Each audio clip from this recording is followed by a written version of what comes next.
Student. बेटे आज हम लोग करेंगे बहुत ही इंपॉर्टेंट चैप्टर आपका basically related to organization structure. Organization structure क्या होता है बेटे? जैसे देखो बेटे, इसको पहले सिंपल वर्ड में समझो। स्ट्रक्चर का मतलब होता है संरचना, कि ऑर्गेनाइजेशन में कितने पोस्ट होंगे, ठीक है ना, कि यानी कि कितने पोस्ट हैं और उन पोस्ट पर कितने लोगों की रिक्वायरमेंट है, ठीक है बच्चों, और उन पोस्ट से रिलेटेड अथॉरिटीज और रिस्पॉन्सिबिलिटी क्या है, उसका स्ट्रक्चर क्रिएट करना बेटे क्या कहलाता है? Organization structure. कि मैनेजरियल पोस्ट पर कितने मेंबर्स की जरूरत है। नॉन मैनेजरियल आप समझते हो ना बेटे, नॉन मैनेजरियल कौन सा होता है? वर्कर्स। वहां पर हमें कितने लोगों की जरूरत है, ठीक है बेटे। उसका एक फ्रेमवर्क प्रिपेयर करना, उसका एक ढांचा तैयार करना क्या कहलाता है? Organization structure. Come to the point, organization structure it refers to the framework. एक फ्रेमवर्क है within all managerial and non-managerial tasks are performed, जहां पर हम लोग बेटे मैनेजरियल सारी की सारी मैनेजमेंट करने से संबंधित, नॉन मैनेजरियल सारे फिजिकल वर्क करने से रिलेटेड, सबके यानी कि एक फ्रेमवर्क है जिसके अंदर सारी की सारी एक्टिविटीज, चाहे वो टॉप लेवल मैनेजर करे, मिडिल लेवल करे, लोअर लेवल करे, और चाहे वो करे वर्कर, वो उनका सारा का सारा बेसिकली एक फ्रेमवर्क तैयार करता है। उसको हम लोग क्या कहते हैं student? Organization structure. According to the definition of William H Newman, organization structure deals with overall organizational arrangement in an enterprises. का मतलब क्या है बच्चों? कि जो ऑर्गेनाइजेशन स्ट्रक्चर है वो डील करता है किसके साथ? जितने भी हमारे ऑर्गेनाइजेशन की अरेंजमेंट है, कि बेसिकली कितनी पोस्ट होगी, जैसे कि मैंने आपको बताया कितनी अथॉरिटीज होगी, कितनी उनकी रिस्पॉन्सिबिलिटीज होगी, उनके बारे में हमें बताता है। बात करते हैं फॉर्म्स ऑफ ऑर्गेनाइजेशन स्ट्रक्चर। देखो बेटे, आपके सिलेबस के अकॉर्डिंग दो तरह के फॉर्म्स हैं, दो तरह के टाइप है ऑर्गेनाइजेशन स्ट्रक्चर के। एक है बच्चों फंक्शनल और दूसरा है बेटे यहाँ पर डिविजनल ऑर्गेनाइजेशन स्ट्रक्चर। वैसे मैं आपकी जनरल नॉलेज के लिए बता देती हूँ, ऑर्गेनाइजेशन स्ट्रक्चर बच्चों चार तरह के होते हैं। फर्स्ट तो यही हमारा और फंक्शनल ऑर्गेनाइजेशन स्ट्रक्चर। सेकेंड है बच्चों हमारा डिविजनल ऑर्गेनाइजेशन स्ट्रक्चर। थर्ड है स्टूडेंट यहाँ पर हमारा line organization structure. Line organization structure. उसके बाद है बच्चों हमारा जो फोर्थ है line and staff. Line and staff organization structure. अब देखो बेटे, वैसे तो बेसिकली जब आपके सिलेबस का पार्ट ही नहीं है तो इससे रिलेटेड कोई क्वेश्चन नहीं आएगा, फिर भी आपकी नॉलेज के लिए आपको पता होना चाहिए कि which type of organization structure is the oldest organization structure. तो बेटे सबसे पुराना ऑर्गेनाइजेशन स्ट्रक्चर है स्टूडेंट यहाँ पर लाइन ऑर्गेनाइजेशन स्ट्रक्चर, ठीक है बच्चों। अब देखिए बेटे, हम लोग डिस्कस करेंगे at present functional organization structure. होता क्या है? जैसे कि इसके नाम से पता चल रहा है कि ऑर्गेनाइजेशन में जितना भी फंक्शंस किए जाने हैं, पूरे जितने भी ऑर्गेनाइजेशन में काम होने हैं, उनको उनके फंक्शंस के आधार पर डिवाइड करना, उनको उनकी एक्टिविटीज के आधार पर डिवाइड करना क्या कहलाता है बच्चों? Functional organizational structure. अब देखो बेटे, it refers to the division of whole enterprises. पूरे के पूरे ऑर्गेनाइजेशन को अकॉर्डिंग टू मेजर फंक्शंस, जितने भी वो महत्वपूर्ण काम करती है उसके द्वारा किए जाते हैं, perform by that is called क्या कहलाएगा बच्चों? Functional organization structure. यानी कि देखो बेटे, यहां पर हम पूरे ऑर्गेनाइजेशन को डिवाइड कर देते हैं according to the major functions, major activities perform by the organization. अब हम बात करते हैं बेटे, दिस इज मोस्ट प्रिविलेज। सबसे ज्यादा बेसिकली हम कह देते हैं ना कि एग्जिस्टेंस में कौन सा स्ट्रक्चर होता है बच्चों? Functional organization structure. और सबसे ज्यादा सिंपलेस्ट भी कौन सा है बेटे? हमारा functional organizational structure. Do you remember student, in our scientific management मैंने आपको FW टेलर की एक टेक्निक समझाई थी। कौन सी थी स्टूडेंट? वो फंक्शनल फोरमैनशिप। तो बेटे जो हमारा फंक्शनल ऑर्गेनाइजेशन स्ट्रक्चर है student, it is a dwell form of functional foremanship which was given by the FW Taylor. अब हम बात करते हैं बेटे, देखो जैसे कि आपने ऑर्गेनाइजेशन में पढ़ा कि हम लोग क्या करते हैं, जैसे मान लो बेटे एक एग्जांपल लेते हैं हम इसके अंदर कि एक मैन्युफैक्चरिंग कंसर्न है, ठीक है बेटे, जो क्या करती है, प्रोडक्ट्स को मैन्युफैक्चर करती है। तो वो बेटे क्या करती है, जो सिमिलर नेचर की एक्टिविटीज है उनकी ग्रुपिंग कर देती है। तो ग्रुपिंग क्या कहलाता है स्टूडेंट, डिपार्टमेंटलाइजेशन। क्या कहलाता है, सिमिलर नेचर की एक्टिविटीज को एक डिपार्टमेंट को असाइन करना, क्या कहलाता है स्टूडेंट, डिपार्टमेंटलाइजेशन। तो बेटे यहाँ पर एक मैन्युफैक्चरिंग कंसर्न क्या करेगी, अपनी एक्टिविटीज को डिवाइड कर देगी, प्रोडक्शन में, फाइनेंस में, पर्सोनल में और मार्केटिंग डिपार्टमेंट में। अब देखो बेटे इनके नीचे अपने हेड डिपार्टमेंट, ये तो सारे के सारे क्या है स्टूडेंट, हेड डिपार्टमेंट्स हैं, ठीक है। इनके नीचे बेटे सब हेड डिपार्टमेंट्स भी होते हैं, ठीक है। जैसे मार्केटिंग डिपार्टमेंट के नीचे सब हेड डिपार्टमेंट है, मार्केटिंग रिसर्च, सेल्स डिपार्टमेंट और थर्ड वन एडवर्टाइजमेंट डिपार्टमेंट। देखो बेटे जितने भी सब डिपार्टमेंट्स होते हैं बेटे, दे आर द अकाउंटेबल हैं अपनी वर्क परफॉर्मेंस के लिए, अपने अपने डिपार्टमेंटल मैनेजर्स के लिए, ठीक है स्टूडेंट। अपने अपने डिपार्टमेंटल मैनेजर्स के लिए सब क्या होते हैं स्टूडेंट, रिस्पॉन्सिबल होते हैं, आंसरेबल होते हैं, ठीक है। अब देखो बेटे जैसे इनके सब डिपार्टमेंट्स आंसरेबल हैं इन सब के लिए, ठीक है। जैसे सेल्स डिपार्टमेंट है बेटे, एडवर्टाइजमेंट है, मार्केटिंग रिसर्च डिपार्टमेंट है, they are answerable to the marketing department as well as marketing department, personal department, finance department और production department are answerable to the general manager and general manager is answerable to the board of directors and board of director is answerable to the share holder, ठीक है ना बेटे। तो कहने का मतलब क्या है बेटे, ये फंक्शनल ऑर्गेनाइजेशन है जहां पर पूरी ऑर्गेनाइजेशन को फंक्शंस के आधार पर हम लोग डिवाइड करते हैं। अब हम बात करते हैं बेटे इसके एडवांटेज की। एडवांटेजेस क्या है बेटे, देखो बेनिफिट्स ऑफ स्पेशलाइजेशन। एक इंपॉर्टेंट बात और बेटे, ये ऑर्गेनाइजेशन कहाँ बेटर रहता है, जहां पर ऑर्गेनाइजेशन का साइज क्या हो स्टूडेंट्स, लार्ज हो। क्या तो बेटे ऑर्गेनाइजेशन का साइज क्या होना चाहिए बच्चों, लार्ज होना चाहिए। जहां कंपनी क्या करे, एक सिंगल वन कह लो बेटे, सिंगल प्रोडक्ट के अंदर क्या करे स्टूडेंट, डील करे, ठीक है ना। Single product is manufactured and third important क्या है, स्पेशलाइजेशन इज नेसेसरी। स्पेशलाइजेशन क्या होता है स्टूडेंट, स्पेशलाइजेशन इज नेसेसरी। तो बेटे ये मैंने आपको डिस्कस की है इसकी बेसिकली तीन, जहां पर ये ऑर्गेनाइजेशन स्ट्रक्चर क्या रहेगा स्टूडेंट, सुटेबल रहेगा। दोबारा से सुनिए, ऑर्गेनाइजेशन का साइज क्या होना चाहिए स्टूडेंट, लार्ज होना चाहिए। दूसरी बात बेसिकली एक ही प्रोडक्ट क्या करे कंपनी, मैन्युफैक्चर करे। तीसरी स्पेशलाइजेशन इज, आप नेसेसरी की जगह आप कंपल्सरी भी लिख सकते हैं बेटे, स्पेशलाइजेशन इज नेसेसरी। स्पेशलाइजेशन क्या होना चाहिए स्टूडेंट, नेसेसरी होना चाहिए। तो वहां पर हम लोग इस ऑर्गेनाइजेशन स्ट्रक्चर को फॉलो करते हैं। अब देखो बेटे advantages, first one benefits of specialization. Specialization क्या होता है बेटे, आपने पढ़ा कि whole work is divided into sub parts. हम लोग क्या करते हैं, सारे के सारे काम को सब पार्ट्स के अंदर डिवाइड करते हैं, ठीक है बेटे। And every department is headed by the expert, यानी कि हर एक डिपार्टमेंट है ना बेटे, इसमें ये जो मेन लेवल पर लगे हुए हैं, मेन डिपार्टमेंटल मैनेजर है, they are the specialize in their work. When they repeat their task they become more specialized in their work. तो company gets benefits of specialization. Company को इसके कारण क्या मिलते हैं, बेनिफिट्स ऑफ स्पेशलाइजेशन मिलते हैं। अब देखो बेटे कोऑर्डिनेशन इज एस्टैब्लिश। कोऑर्डिनेशन क्या होता है बच्चों, तालमेल। तालमेल कब बनेगा, देखो बेटे when all departmental manager working in the organization are more efficient and doing their work with more efficiency. Efficient है, अपने काम को बहुत एफिशिएंसी से कर रहे हैं, तो बेटे यहाँ पर कोऑर्डिनेशन को स्टैब्लिश करने में कोई प्रॉब्लम नहीं आएगी, because everybody knows about their rights, their authorities as well as their area. Okay, third one managerial efficiency is increase. Managerial efficiency increase का मतलब क्या है बेटे, यहाँ पर इसके अंदर बेटे जो बेसिकली जो वर्कर्स हैं, जो मैनेजर्स हैं, they doing work again and again, एक ही काम को बार बार करते हैं। देखो बेटे जैसे प्रोडक्शन डिपार्टमेंट है वो सिर्फ प्रोडक्शन से रिलेटेड सारे काम करेगा, फाइनेंस डिपार्टमेंट है वो फाइनेंस से रिलेटेड काम कर रहा है, तो मतलब they are doing their work again and again.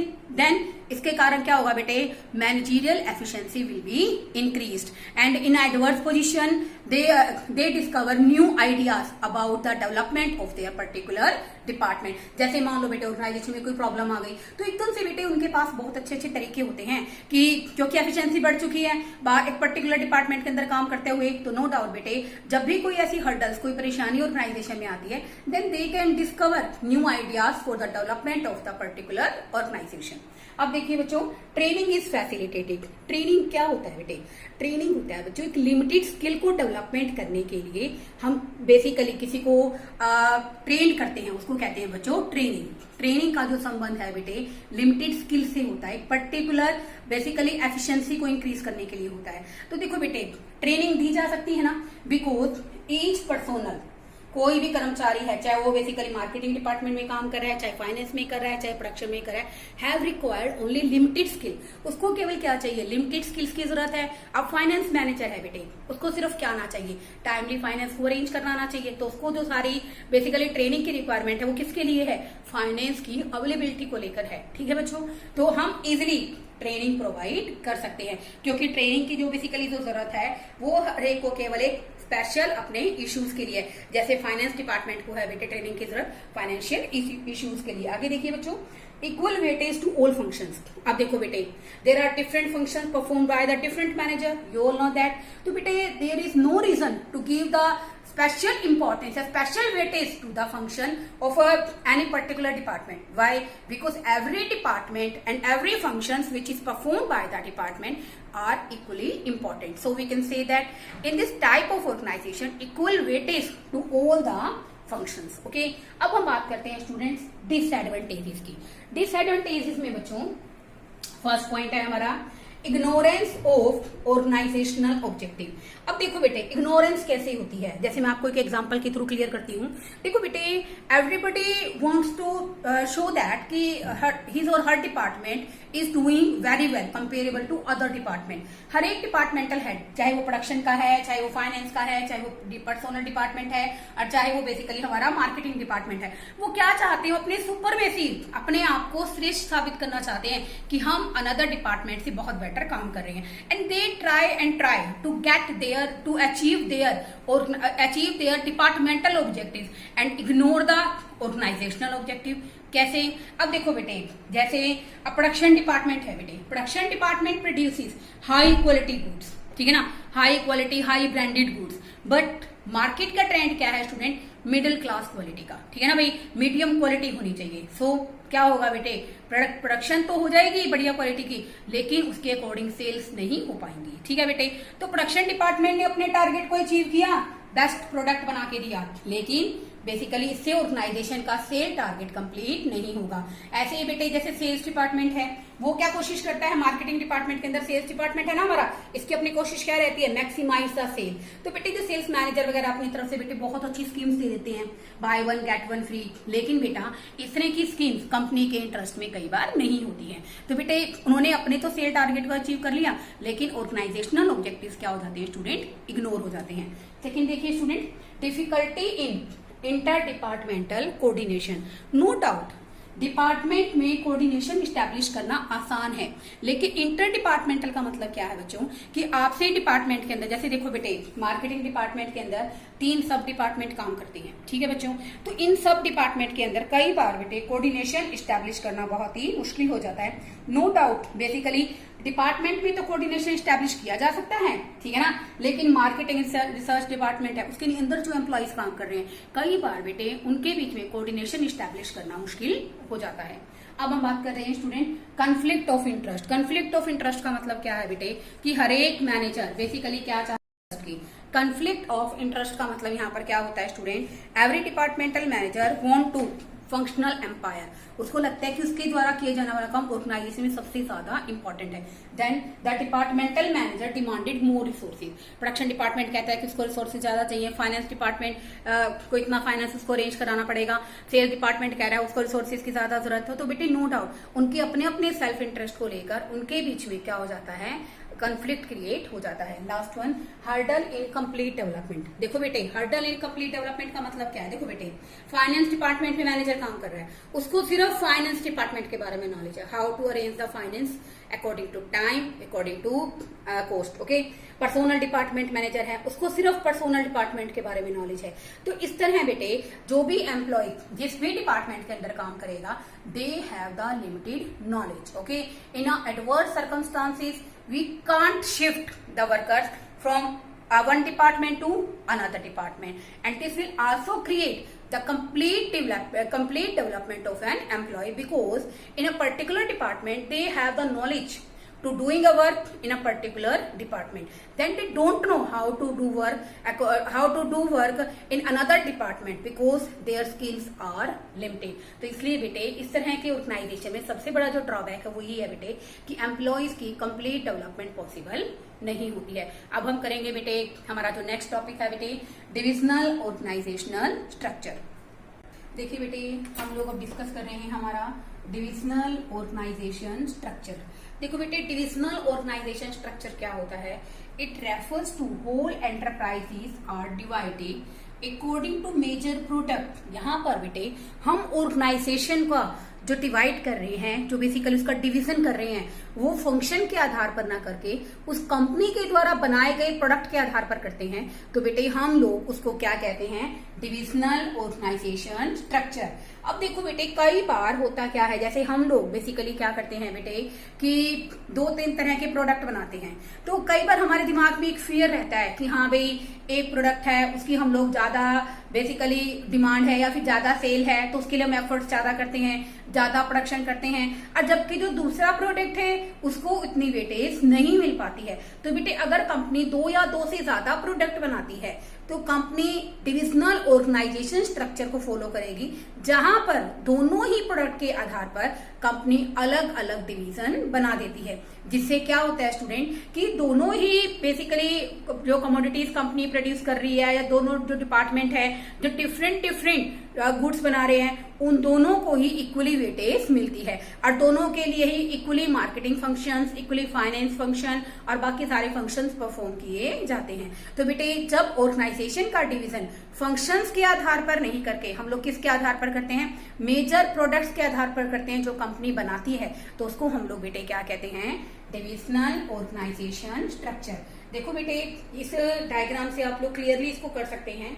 देखो बेटे यहाँ पर एक जनरल मैनेजर ने, ये आपको पता है शेयर होल्डर मेजर पार्ट्स इनके पास है, वो बोर्ड ऑफ डायरेक्टर हो जाते हैं, और बोर्ड ऑफ डायरेक्टर क्या चुनते हैं? जनरल मैनेजर, जिसको हम लोग बेटे एमडी के नाम से भी जानते हैं, जनरल मैनेजर्स भी कह देते हैं बेटे। अब देखो बेटे हमने 2 डिवीजन बना दिए, एक तो प्लास्टिक प्रोडक्ट के लिए और एक स्टूडेंट हमने डिवीजन बना दिया मेटल प्रोडक्ट के लिए। अब देखो बेटे production department, marketing department, finance department और पर्सोनल डिपार्टमेंट, ये किससे रिलेटेड है बच्चों? प्लास्टिक प्रोडक्ट डिवीजन से। ऐसे ही बच्चों हमने मेटल प्रोडक्ट के लिए भी क्या बना दिया अलग से? प्रोडक्ट, फाइनेंस, मार्केटिंग और पर्सोनल डिपार्टमेंट। तो इसका कहने का मतलब क्या है कि हमने 2 प्रोडक्ट या 2 से ज्यादा प्रोडक्ट के अंदर कंपनी डील करती है, तो कंपनी का जो डिवीजन होता है वो उसके द्वारा बनाए गए प्रोडक्ट के आधार पर होता है। तो this is called divisional organization structure. और बेटे ये कब फॉलो करते हैं? जब कंपनी के पास अच्छी अच्छी एडवांस टेक्नोलॉजी होती है बच्चों प्रोडक्शन के लिए, कंपनी एक लार्ज कंपनी है तब इसका यूज करते हैं। जब कंपनी 2 या 2 से ज्यादा प्रोडक्ट बनाती है तब भी स्टूडेंट हम लोग कौन सा ऑर्गेनाइजेशन स्ट्रक्चर फॉलो करते हैं? Divisional organizational structure. Now I am talking about the advantages. Advantages क्या है बेटे इसकी? एक तो देखो बेटे यहाँ पर अब जो ये हमारा प्लास्टिक प्रोडक्ट का डिविजनल हेड है स्टूडेंट, अब उसकी पूरी तरह से डेवलपमेंट हो गई है। स्टूडेंट कैसे डेवलपमेंट हो गई है? The head of each division looks after all the functions. जो हेड है बेटे प्लास्टिक प्रोडक्ट डिपार्टमेंट का, ये सारे के सारे फंक्शंस जो अंडर दैट डिवीजन किए जा रहे हैं उन सबको लुक आफ्टर करता है, उन सबको बेसिकली उनकी देखभाल करता है, चाहे वो सेल से रिलेटेड है, चाहे वो प्रोडक्शन से रिलेटेड है, चाहे वो फाइनेंस से रिलेटेड है, चाहे वो मार्केटिंग से रिलेटेड है। ठीक है बेटे, तो इसके कारण बेटे जो एक मैनेजर है, जो एक डिविजनल हेड है बेटे, उसकी ऑल ओवर डेवलपमेंट पॉसिबल हो जाती है, क्योंकि वो सिर्फ लिमिटेड स्किल से काम नहीं कर रहा है स्टूडेंट, वो सभी डेवलपमेंट को, सभी जो डिपार्टमेंट्स हैं उनको क्या कर रहा है स्टूडेंट? लुक आफ्टर कर रहा है। जब वो सभी डिपार्टमेंट्स को लुक आफ्टर करता है, सारी एक्टिविटीज को देखता है, तो नो डाउट बेटे इसके कारण कंप्लीट डेवलपमेंट हो जाती है हमारे डिविजनल हेड्स की। ओके, ऐसे ही बेटे मेटल प्रोडक्ट डिवीजन का जो हेड है वो सारे के सारे डिपार्टमेंट्स को लुक आफ्टर कर रहा है। तो बेटे नो डाउट इसमें जितने भी डिविजनल हेड्स बनाएंगे हम लोग प्रोडक्ट के आधार पर, उन सबकी कंप्लीट डेवलपमेंट पॉसिबल हो जाएगी। Second one, divisional results can be assessed. Obviously देखो बेटे डिविजनल हेड्स हम लोग बेसिकली क्या कर सकते हैं, जितनी भी एक्टिविटीज हैं बेटे हर एक डिवीजन के अंदर की जाती हैं बेटे, हर एक डिपार्टमेंट के अंदर की जाती हैं, कि वो जैसे अपने इस एग्जाम्पल के अंदर मेटल और प्लास्टिक दो तरह के प्रोडक्ट डिवीजन है स्टूडेंट। ओके, अब देखो बेटे कि कौन सा डिवीजन प्रॉफिट में चल रहा है, कौन सा डिवीजन प्रॉफिटेबल नहीं है, किस डिवीजन से प्रोडक्ट बनाने से कंपनी को फायदा हो रहा है, किस डिवीजन का कंपनी को फायदा नहीं हो रहा। तो कंपनी क्या कर सकती है, इन दोनों के इंडिविजुअल रिजल्ट्स को असेस कर सकती है, उनका मूल्यांकन कर सकती है कि कौन सा डिवीजन कंपनी के लिए प्रॉफिटेबल है और कौन सा प्रॉफिटेबल नहीं है। और जो नॉन प्रॉफिटेबल होगा बेटे, कंपनी उस डिवीजन को क्या कर सकती है, बंद भी कर सकती है। तो यानी कि individually divisional result can be assessed by making the different division. Okay, third one, quick decision making. देखो बेटे, every divisional head to take the decision and related activities to their only and only product. ठीक है ना, अपने product से related, अपने product की manufacturing से रिलेटेड जितने भी डिसीजन लेने हैं उसके लिए सिर्फ डिविजनल हेड को ही डिसीजन लेने हैं। There is no another query from other departmental heads. Okay, तो यहाँ पर बेटे मान लो plastic division department divisional head को कोई डिसीजन लेना है तो इजिली क्या कर सकता है बच्चों, डिसीजन ले सकता है, क्योंकि उसको वहां पर बेटे किसी भी तरह से किसी अनदर डिविजनल हेड से कोई भी क्वेरी करने की, कोई भी डिस्कशन करने की जरूरत नहीं है। तो in that case when company get a better और favourable opportunity and he or she can take decision immediately. Okay, last one, easy expansion. Obviously there will be easy expansion. Why? Because if the company want to manufacture, अगर company क्या चाहती है, दो से और ज्यादा product बनाना चाहती है। मान लो बेटे कंपनी प्रॉफिट में चल रही है, कंपनी चाहती है कि मैं एक प्रोडक्ट और बनाऊं, ठीक है ना, तो कंपनी क्या कर रही है स्टूडेंट, एक प्रोडक्ट और बनाना चाह रही है। तो उस केस के अंदर बेटे कंपनी इजिली बना सकती है। कंपनी क्या करेगी, एक डिवीजन और इस्टेब्लिश कर देगी। मान लो कंपनी जो प्रोडक्ट बनाना चाहती है, मेटल बना रही है, अब बेटे बेसिकली कंपनी आयरन प्रोडक्ट्स बनाना शुरू कर देती है, तो बेटे इजी एक्सपेंशन हो जाएगा ना।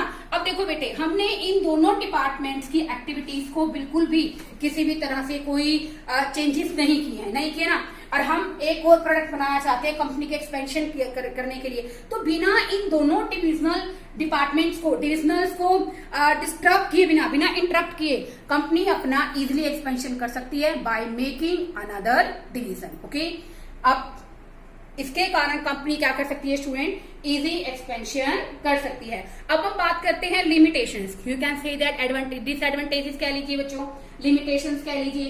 देखो बेटे, हर एक डिविजनल हेड क्या चाहता है, want to explain his supremacy. Supremacy क्या होता है बेटे, अपनी श्रेष्ठता को साबित करना चाहता है कि मैं इस, जैसे मान लो बेटे ये डिपार्टमेंट है, डिपार्टमेंटल प्रोडक्ट डिवीजन हेड है, वो क्या कोशिश करेगा, क्या प्रूव करना चाहता है कि आई एम बेटर, मतलब मेरी जो प्रोडक्शन है या मेरा जो काम करने का जो स्टाइल है, जो तरीका है, that is better from the plastic divisional head. Okay, तो नो डाउट बेटे वहां पर क्या होता है कि बेसिकली ये पॉइंट डिस्कस कर रही हूँ स्टूडेंट में, conflict between divisional heads. तो बेटे they demanded more and more resources and this will create problems between the divisional heads. Okay, ये फर्स्ट पॉइंट नहीं है बच्चों, थर्ड पॉइंट है conflict between the divisional heads. Divisional heads बेटे basically problem, संघर्ष क्यों पैदा हो जाता है, because they want to be prove their supremacy, अपने आप की श्रेष्ठता को साबित करना चाहते हैं। तो बेटे वो क्या कोशिश करते हैं कि अपने ऑर्गेनाइजेशन, अपने बेसिकल डिवीजन के ऑब्जेक्टिव्स अचीव होना हो, लेकिन सामने वाले के ऑब्जेक्टिव्स अचीव नहीं होने चाहिए। तो this will create the problem of divisional heads development. Second one, इसमें बेटे फर्स्ट पॉइंट देख लीजिए इसका, डुप्लीसिटी ऑफ फंक्शन। अब फंक्शन की डुप्लीसिटी नहीं हो रही है। देखना, प्लास्टिक डिपार्टमेंट ने अपने 4 डिपार्टमेंट बना रखे हैं, मेटल डिपार्टमेंट है वो अपने 4 बना रहा है, कल को आयरन प्रोडक्ट बनाएगा वो अपने 4 बनाएगा डिपार्टमेंट। तो this will required more and more man power as well as more money, more time. Okay, तो बेटे यहाँ पर सबसे बड़ी प्रॉब्लम क्या आती है कि जो फंक्शंस हैं उनका क्या हो रहा है स्टूडेंट, दोहराव हो रहा है, उन फंक्शंस को बार बार हमें दोहराना पड़ रहा है। क्योंकि बेटे यहाँ पर बेसिकली क्या होता है कि जितने भी डिविजन्स हैं बेटे बेसिकली वो रिसोर्सेज का मिसयूज करते हैं। इसके कारण बेटे इन एक्टिविटीज को, डुप्लीकेशन का मतलब यहाँ पर क्या है बेटे, बार बार दोहराना पड़ता है, जिसके कारण कंपनी के जो एक्सपेंसेस है वो इंक्रीज हो जाते हैं।